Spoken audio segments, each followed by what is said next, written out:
Bueno, hoy le vamos a exponer sobre la termodinámica a mi compañero Michael Polo y mi persona Roberto Correa.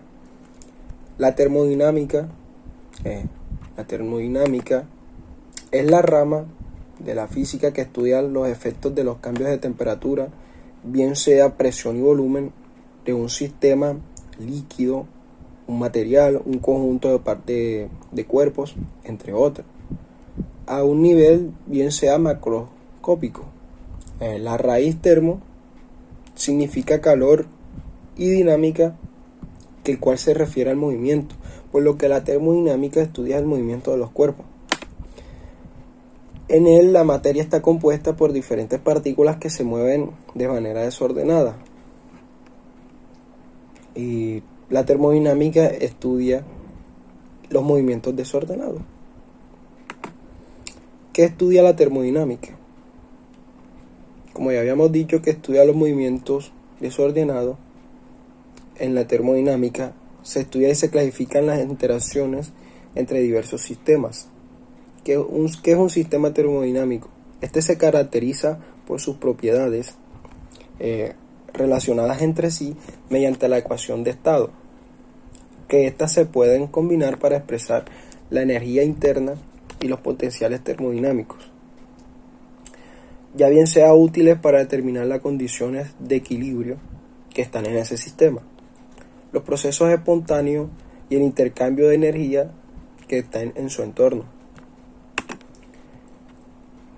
Los principales elementos que tenemos para su estudio son los siguientes: las leyes de la termodinámica, que estas leyes definen de forma que la energía pueden ser intercambiadas entre sistemas físicos en forma de calor o trabajo. La entropía es una magnitud que puede ser definida para cualquier sistema. Concretamente, la entropía define el desorden que se mueven las partículas internas por forma de la materia. Esto quiere decir que la energía, la cual es cinética, tienen las partículas que componen un cuerpo. La entalpía es una función de estado del sistema considerado. En realidad, la primera ley de la termodinámica, en función de la entalpía, el cual adopta la forma de Q igual a dH menos B de P. Esto quiere decir que la cantidad de calor suministrada a un sistema es utilizada para aumentar la entalpía y un trabajo externo menos B de P. Con estas herramientas, la termodinámica describe los sistemas, el cual corresponden a los cambios de su entorno.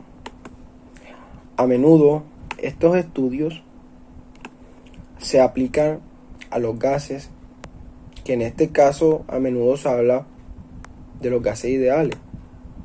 ¿Qué es un gas ideal? Es un gas teórico el cual está compuesto de partículas puntuales con un desplazamiento aleatorio, que no interactúan entre sí las partículas que lo componen, el cual no intercambia energía. Bueno, vamos a hablar de las leyes de la termodinámica, el cual la principal es la ley 0 de la termodinámica. El principio 0 de la termodinámica viene siendo una ley fenomenológica para sistemas que se encuentran en equilibrio térmico, en las cuales, en palabras simples, el principio dice que si ponemos un objeto con cierta temperatura en contacto con otro a una temperatura distinta, ambos van a intercambiar calor hasta que su temperatura se iguala. El principio establece que para todo sistema viene existiendo una propiedad denominada temperatura empírica θ, que es común para todos los estados de equilibrio termodinámico que se encuentran en un equilibrio mutuo con uno dado. Se dice que dos cuerpos están en equilibrio térmico cuando al principio en contacto sus variables de estado no van a cambiar. En torno a esta, En torno a esta es la idea de la cual se establece la ley cero.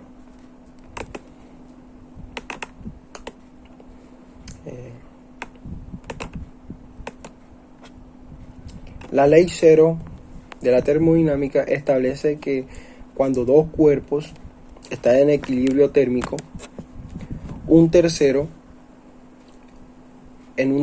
con un tercero, ¿sí? Estos están a su vez en equilibrio térmico entre sí. Como podemos ver, la ley, aunque el cuerpo A, como podemos observar, y B no están en contacto térmico, ya bien sea directo o no, se encuentra en equilibrio térmico gracias al cuerpo de C. Como observamos, el cual podemos decir que dos cuerpos tienen la misma temperatura cuando están en equilibrio térmico entre sí. Aunque la ley cero puede parecer evidentemente, lo cierto es que no es necesariamente una lógica. Imaginemos un triángulo amoroso en el cual Juan ama a Lidia y Pedro ama a Lidia. Sin embargo, Juan y Pedro no se aman entre sí, ¿ya? Y pues quizás nos hagamos unas preguntas que cuál vienen siendo inusuales del término de la ley cero. Bueno, la razón es que aunque preceda la primera ley, la necesidad de establecerla como principio de la termodinámica solo se va a admitir después de que la primera hubiese tomado su nombre.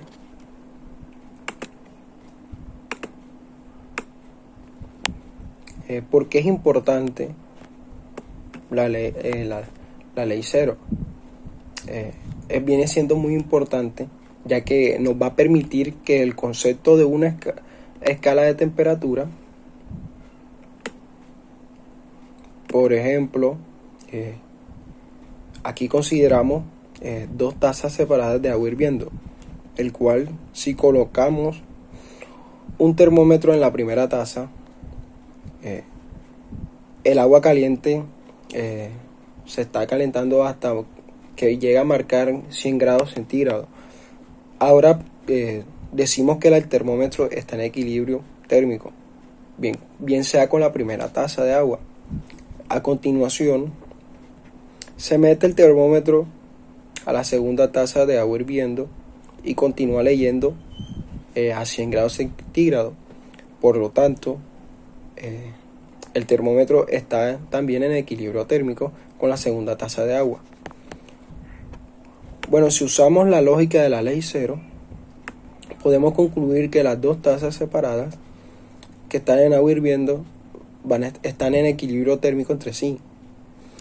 La ley cero, por lo tanto, nos permite usar termómetros para comparar las temperaturas de cualquier objeto que nos guste. La ley es importante para la formulación matemática de la termodinámica, el cual se va a necesitar la afirmación de que la relación de equilibrio térmico, el equilibrio térmico, vaya siendo una relación de equivalencia. Una de las preguntas que podemos hacernos es ¿por qué se llama ley cero? La verdad es que las otras leyes de la termodinámica, la primera, la segunda y la tercera, ya habían sido nombradas cuando esta fue formulada. Sin embargo, los científicos pensaron que era tan importante que debía ir antes que todos los demás y por lo tanto se denominó ley cero. Una de las grandes limitaciones que tiene de la termodinámica, el cual la ley cero nos habla de igualdad de temperatura, pero no da ninguna pista de cómo se está transfiriendo el calor. No se habla de conversión de energía. La ley cero solo nos va a ayudar en la calibración del termómetro. Al formular esta ley,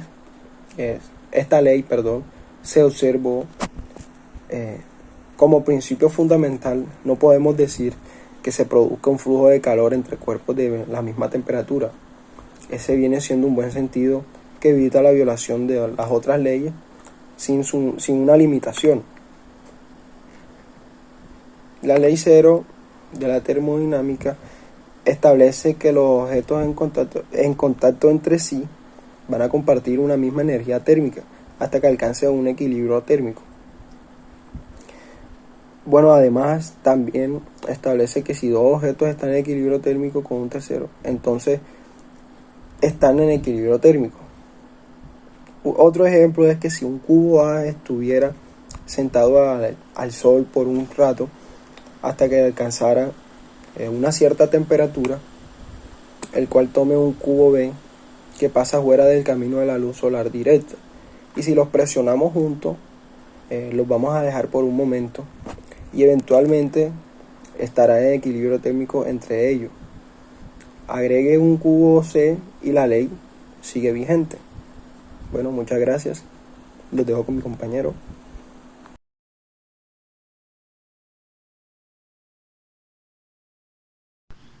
A continuación vamos a hablar de la primera ley de la termodinámica, el cual también se conoce como la ley de la conservación de la energía, donde establece que cualquier proceso termodinámico, el calor absorbe o pierde es igual a la suma del trabajo realizado por el sistema y el cambio de su energía interna, el cual de ahí se denota aquella frase que la energía no se crea ni se destruye, solo se transforma.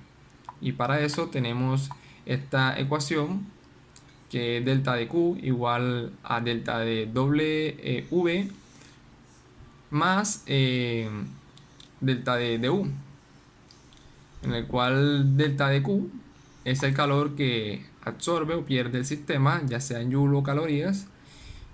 A continuación aquí tenemos este dibujo en el cual podemos establecer que cuando ese calor es positivo, el sistema gana calor.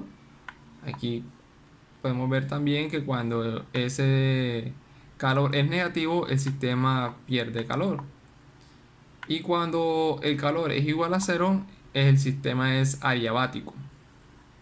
También tenemos el siguiente término, que está del otro lado de la igualdad, que es delta de V, el cual es el trabajo realizado por o sobre el sistema, en el cual cuando es positivo el volumen del gas aumenta y cuando es negativo el volumen del gas también aumenta, como podemos observar aquí en la imagen. También tenemos el otro término que es denotado por delta de U, que es la energía interna, en el cual cuando es positivo la temperatura del gas aumenta y cuando delta de U es negativo la temperatura del gas disminuye, donde delta de U es igual a cero, la temperatura del gas permanece constante. A continuación vamos a ver los procesos térmicos, el cual tenemos el proceso isotérmico, que es a temperatura constante, el cual tenemos que la energía interna es igual a cero, el calor es igual al trabajo. Después tenemos el proceso isobárico, donde la presión es constante, iso de igual presión, que es iso se viene denominado de igual, y bárico de presión, en el cual tenemos que el calor es igual al trabajo más la energía interna. Después tenemos el proceso isocórico, que es a volumen constante, en el cual tenemos que el trabajo realizado en ese sistema es igual a cero y tenemos que el calor es igual a la energía interna. Después tenemos el proceso adiabático, en el cual no hay un intercambio de energía, es decir, que tanto la energía interna como el trabajo son igual a cero. A continuación vamos a ver un ejercicio en el cual vamos a relacionar los procesos isotérmicos, isobáricos y adiabáticos, el cual tenemos aquí a continuación, en el cual se tiene un litro de helio a una presión de 16 atmósferas a una temperatura de 600 Kelvin. El gas sufre una expansión isotérmica hasta que su volumen es de 4 litros. A continuación se comprime isobáricamente hasta un cierto estado. A partir de ese estado, el gas sufre una compresión adiabática que devuelve el gas a su estado inicial. Considere al helio como un gas ideal monoatómico en el cual tenemos que CB es igual a 3 medios de R, donde nos pide calcular la presión, el volumen y la temperatura para calcular Q, delta de U y W en cada proceso. Aquí podemos observar los distintos procesos en el cual tenemos 4 cilindros, donde hay un proceso isotérmico, isobárico y adiabático. También contamos con la presión, volumen y temperatura en cada cilindro, en el cual también se va a realizar un proceso donde va a haber un trabajo, un calor y un cambio de energía en cada cilindro. En el cual tenemos que en el primer cilindro tenemos una presión de 16 atmósferas, tenemos un volumen de 1 litro y tenemos una temperatura de 600 Kelvin. En el segundo cilindro tenemos una presión 2 que no sabemos cuál es, un volumen de 4 litros, y la temperatura 2, como ese proceso, como leímos en el enunciado, es isotérmico, entonces va a tener la misma temperatura que el cilindro 1. De ahí pasa al otro cilindro, en el cual también va a tener una presión 3, un volumen 3 y una temperatura 3, en el cual se va a comprimir isobáricamente, en el cual esto nos va a indicar que va a tener la misma presión que el cilindro 2. Entonces, de este cilindro pasa a otro cilindro, o otro cilindro no, sino a otro proceso en el cual ese mismo cilindro se va a ver una comprensión adiabática, el cual va a tener los mismos estados iniciales que el proceso 1, donde también va a tener una presión de 16 atmósferas, un volumen de 1 litro y una temperatura de 600 Kelvin. Entonces conocemos que es un gas ideal, el cual se denota por presión, volumen, temperatura. Tenemos esta fórmula que es PV igual a MRT. Tenemos la fórmula de P presión 1 por volumen 1 sobre temperatura 1 es igual a presión 2 por volumen 2 sobre temperatura en 2. Sabemos que el gas es monoatómico y su volumen en ese estado es de 3 medios por R. Entonces vamos al inciso A, en el cual nos indica que calculemos los estados 1, 2 y 3. Y vamos primero aquí, donde tenemos que la presión en el primer estado, estado 1, donde tenemos que la presión 1 es igual a 16 atmósferas, volumen 1 es 1 litro y temperatura 1 es de 600 Kelvin, el cual ese proceso, como lo vimos anteriormente, nos indica que es isotérmico, es decir, que tenemos la misma temperatura en el estado 2 y en el estado 1. Entonces denotamos aquí temperatura 2 igual a temperatura 1, que es igual a 600 Kelvin, y tenemos un volumen 2 que es igual a 4 litros. Entonces solamente nos quedaría la incógnita de la presión en 2, el cual podemos calcular eso con la fórmula de la presión 1 por el volumen 1 sobre la temperatura 1 es igual a la presión 2 por el volumen 2 sobre la temperatura en 2. Una vez hecho esa fórmula, podemos despejar la presión 2, en el cual nos va a quedar que la presión 1 por el volumen 1 por la temperatura en 2 sobre la temperatura en 1 por el volumen 2 es igual a la presión en el punto 2. Ahora reemplazamos, tenemos que la presión 1 son 16 atmósferas, tenemos también que el volumen 1 son 1 litro y la temperatura en 2 son 600 Kelvin, todo eso sobre la temperatura en 1 que es 600 Kelvin por el volumen 2 que son 4 litros. Podemos cancelar 600 Kelvin con 600 Kelvin que están arriba y nos va a quedar entonces un 16 atmósferas por 1 litro sobre 4 litros. Efectuamos eso en la calculadora y nos va a dar que la presión 2 es igual a 4 atmósferas. ¿Por qué? Porque se cancela el litro de arriba con el litro de abajo y nos queda entonces atmósfera.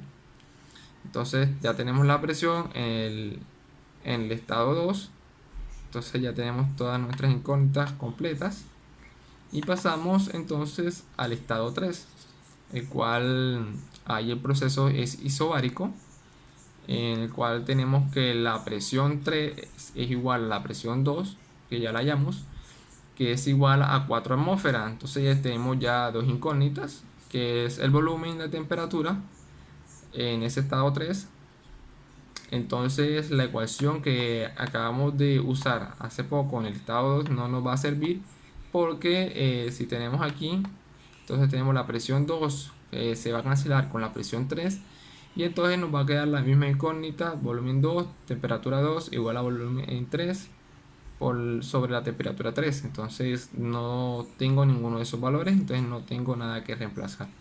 Entonces nos vamos a la ley adiabática, que nos dicen que yo puedo relacionar este proceso con el proceso 1, ya que después del estado 3 pasa al estado 1. Entonces yo puedo relacionar con la ley adiabática, que nos dice que el estado 3 volverá a ser el mismo estado 1, o volverá a estar en esos mismos valores de presión, volumen y temperatura, en el cual tenemos que presión 3 por volumen 3 de R es igual a P1 por volumen 1 de R, en el cual R lo denotamos como 5 tercios, que fue uno de los valores que nos enunció el ejercicio. Entonces aquí entonces nos queda reemplazar esa R. Entonces una vez que nosotros reemplazamos, despejamos el volumen 3 y nos queda presión 1 sobre presión 3 de 1 sobre R, y ese 1 sobre R es denotado como 1 sobre 5 tercios. Reemplazamos la presión 1 de 16 atmósferas sobre 4 atmósferas y lo multiplicamos por el volumen 1, que es 1 litro. Efectuamos todo eso en la calculadora y nos da 2,3 litros. Entonces ya tenemos el volumen en 3. Una vez que ya tengamos el volumen en 3, ya podemos hacer la ecuación, esta que tenemos acá, de los estados, en el cual podemos ya relacionar el volumen 2 sobre la temperatura en 2 igual al volumen 3 sobre la temperatura en 3. Despejamos la temperatura en 3 y nos va a quedar entonces volumen 3 por la temperatura en 2 sobre el volumen 2, y eso lo reemplazamos con sus valores y nos va a dar una temperatura de 345 Kelvin. Ahora vamos a pasar a hallar los procesos de 1 a 2, de 2 a 3 y de 3 a 1, el cual tenemos el primer proceso que se hace del cilindro 1 al cilindro 2, o el proceso cambia de 1 a 2, y tenemos entonces esta tabla que nos va a dar un indicio de cómo trabajar con esa fórmula, cual vamos a hallar primero el calor, pero el calor me dice que el calor es igual al trabajo, me dice que la energía es igual a 0, y tenemos la ecuación del trabajo. Entonces si hallamos el trabajo, hallamos el calor.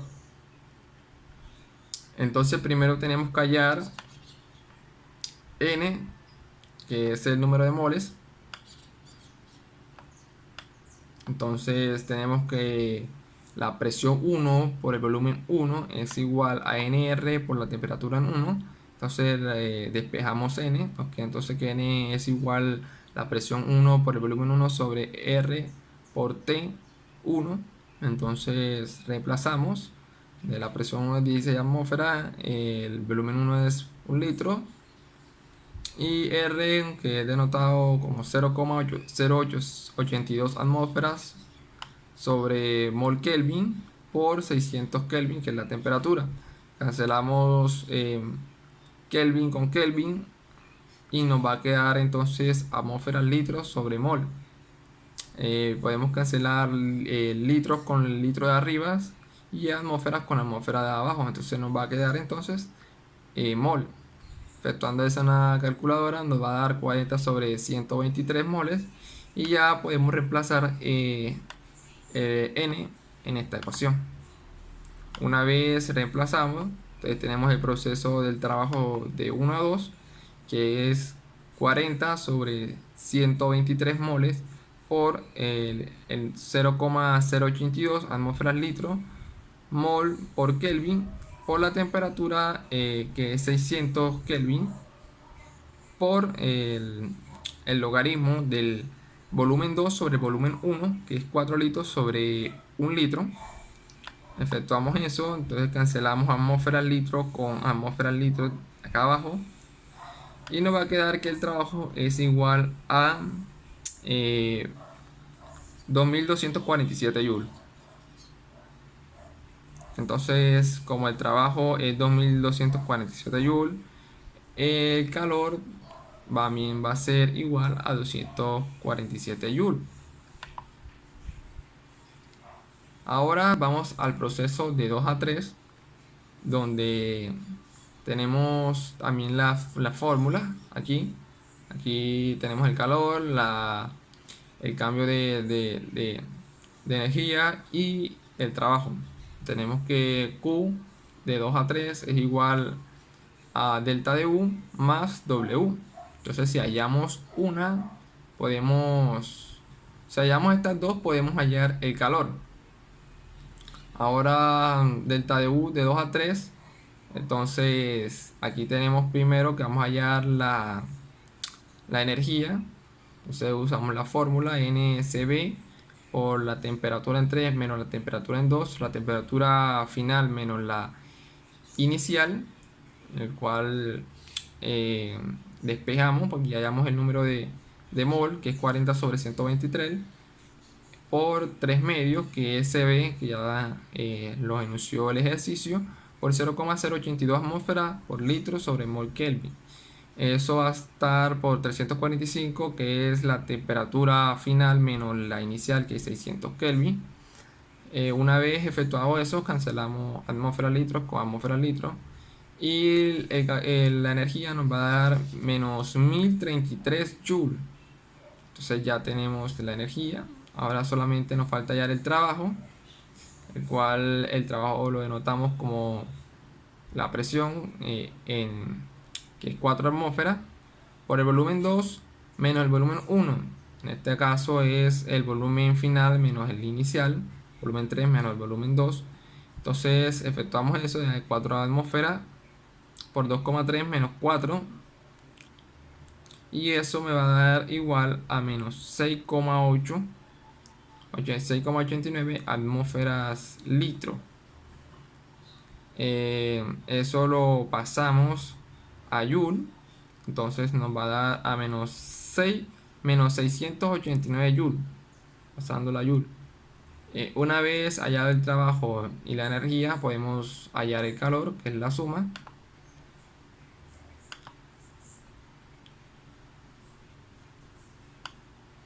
Y la suma del calor, que es menos 1033 joules menos 689 joules, es igual a menos 1722 joules, que es el calor generado en ese proceso de 2 a 3. Tenemos el último proceso, que es el proceso de 3 a 1, que es el proceso adiabático, el cual establece que el calor es igual a 0. Entonces nos tocaría hallar la energía, pero tenemos que también el trabajo es igual a la menos energía. Entonces solamente hallando la energía podemos también hallar el trabajo. Entonces hallamos la energía, en el cual se denota con esta fórmula de NCB, de la temperatura en 1 menos la temperatura en 3. Tenemos entonces que es 40 sobre 123 mol por 3 medios por 0,082 atmósferas litros sobre mol Kelvin por 600 menos 345 Kelvin. Cancelamos Kelvin con Kelvin, mol con mol, y nos queda entonces atmósferas litros, que eso nos va a dar un igual de 10,29 atmósferas litros. Eso lo tenemos que pasar a joule y nos da 10.033 joules. Entonces, como había dicho, entonces la energía en negativo nos va a dar el trabajo. Entonces tenemos que el trabajo es igual a menos 10.033 joules. Bueno, ahora vamos a continuar con la segunda ley de la termodinámica, el cual también se conoce como la ley de la entropía o la ley de máquinas térmicas, el cual establece que es imposible construir una máquina térmica que convierta todo el calor suministrado en trabajo. Como podemos ver, es imposible tener una eficiencia del 100%, ya que debido a esto el calor suministrado nunca va a ser de un 100%, ya que ese calor suministrado se pierde en ciertas áreas como vibraciones, etcétera, por cosas externas, el cual la eficiencia nunca va a ser del 100%. Aquí tenemos un ejemplo en el cual tenemos la fuente de calor y el sumidero, en el cual la fuente de calor tiene que pasar por una máquina térmica, el cual es el que realiza el trabajo, y el sumidero es ese calor o esa energía que se pierde, que sale en forma de coolos, es decir, que es calor frío. Donde T es el sumidero menor a T de la fuente de calor. Y es decir que el calor jamás fluye de manera espontánea de un cuerpo de menor temperatura a uno de mayor temperatura. Siempre va de mayor hacia uno de menor temperatura. El cual, como dije anteriormente, es imposible tener una eficiencia del 100%.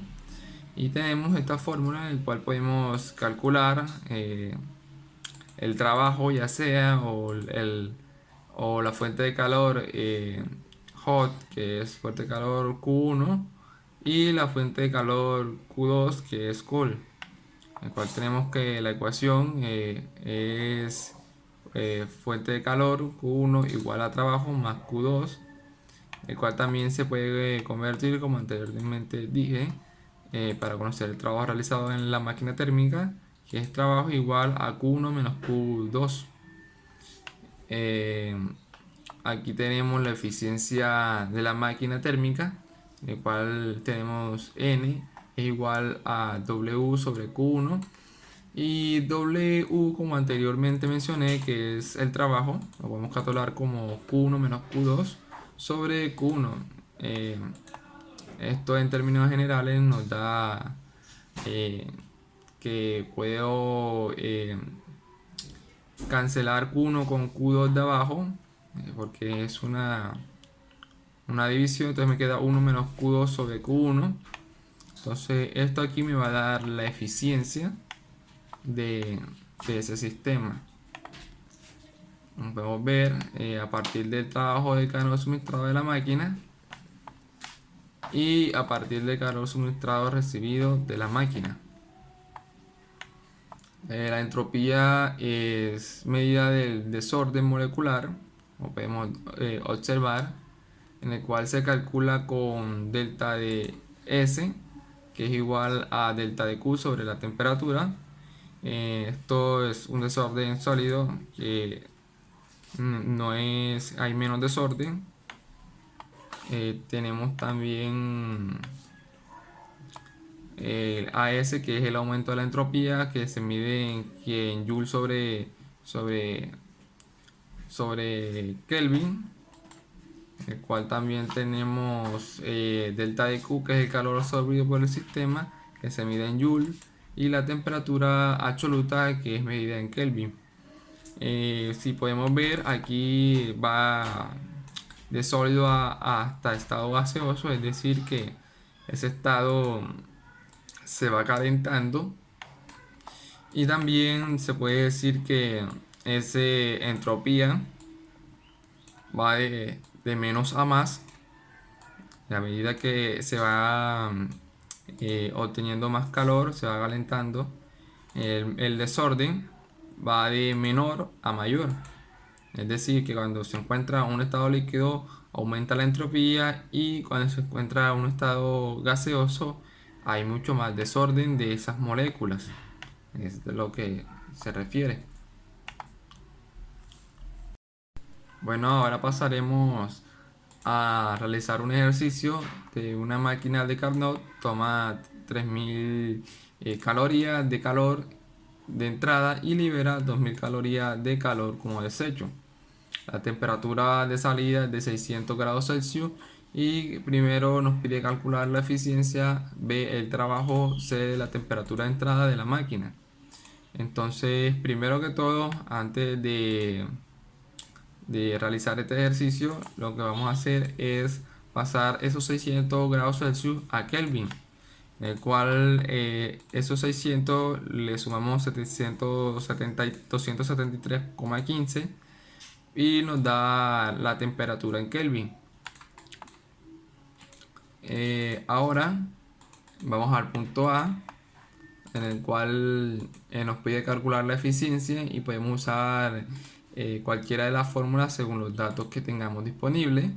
Es decir, que vamos a tomar las calorías, ya que nos pide prácticamente la eficiencia y lo podremos hallar con la máquina de Carnot. Entonces nos dice que es 1 menos calor sub C sobre calor H. Eso lo reemplazamos, será 1 menos 2000 calorías sobre 3000 calorías. Y eso me dará entonces un tercio de la eficiencia, que en porcentualidad me da 0,33, es decir, un 33%, si lo multiplicamos por 100. Ahora vamos a la parte B, que nos pide calcular el trabajo que podemos utilizar, cual tenemos el trabajo, que como anteriormente en la teoría lo denoté, es calor sub 1 menos calor sub 2, el cual tenemos el calor hot, que es calor caliente, menos calor cool, que es el calor de salida. Entonces tenemos que el trabajo es igual a 3000 calorías menos 2000 calorías. Tenemos que el trabajo realizado es de 1000 calorías. Bueno, ahora vamos para el inciso C, cual nos pide calcular la temperatura de salida. Esto lo vamos a mirar de acuerdo a la eficiencia, cual la eficiencia igual a 1 menos T sub C sobre T sub H. Aquí tenemos las variables que yo necesito hallar, que en este caso es T sub C.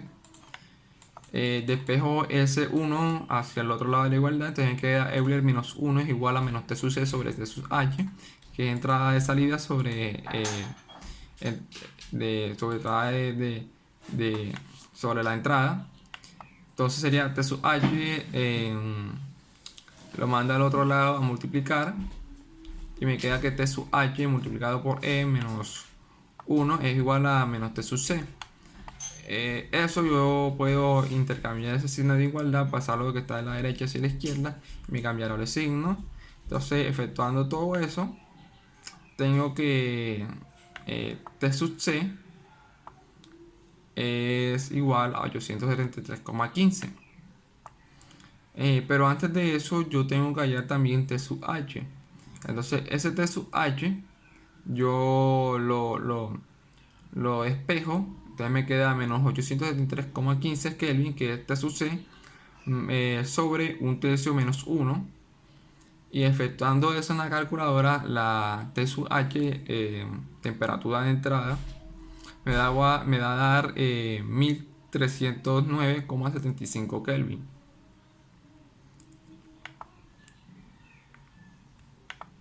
Ahora miremos aquí la referencia donde se sacó algunos ejemplos para la guía de este video.